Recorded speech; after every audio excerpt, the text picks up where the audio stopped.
আমার মুসলমান ভাইরা, আমার বন্ধুগণ, কেমন করে বাজান হযরতে ওমর ঈমান গ্রহণ করলো।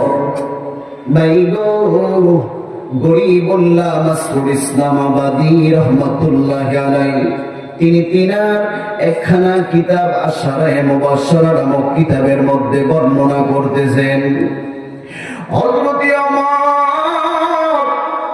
কেমন করে ইসলাম ধর্ম গ্রহণ করলেন, কেমন করে বাজান এই কুরআনুল কারীমের সংস্পর্শে আসার কারণে ঈমান নামক দৌলত নসিব করলো। আল্লাহ নবী, বিশ্ব নবী রহমাতুল লিল আলামিন, দোজাহানের সরদার মরদুলা, আমার আপনার নবীজি একদিন আল্লাহর কাছে দোয়া করতেছেন, ওগো আল্লাহ, আমি দুইজন ব্যক্তির জন্য দোয়া করে দিলাম গো আল্লাহ। এক নম্বরে আবু জাহেল, দুই নম্বরে ওমর।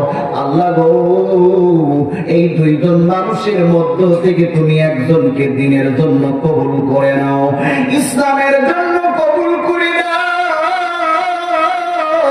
ওগো আল্লাহ, এই দুইজনের ভিতর থেকে একজন মানুষও যদি ঈমান ইসলাম ধর্ম গ্রহণ করে গো আল্লাহ, তাইলে আমার দিন প্রসার করা সহজ হয়ে যাবে।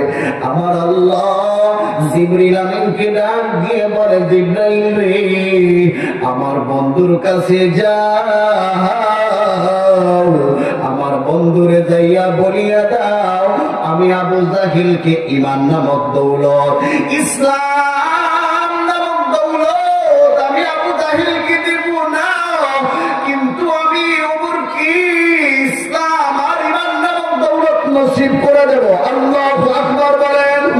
আরে বন্ধু, হযরতে ওমর রাদিয়াল্লাহু তাআলা আনহু এই জ্ঞানীর কাদের জন্য যখন পথ দিয়ে যাচ্ছিলেন, দেখে আবু জাহেল তিনি তিনার লোকদেরকে নিয়ে এমন একটা ঘোষণা দিতেছে যে, কে আসো, যে মুহাম্মদ নবীর কল্লাটা আমার কাছে নিয়ে আসতে পারবা? নাউযুবিল্লাহ বলেন। এমন আওয়াজ শোনার পর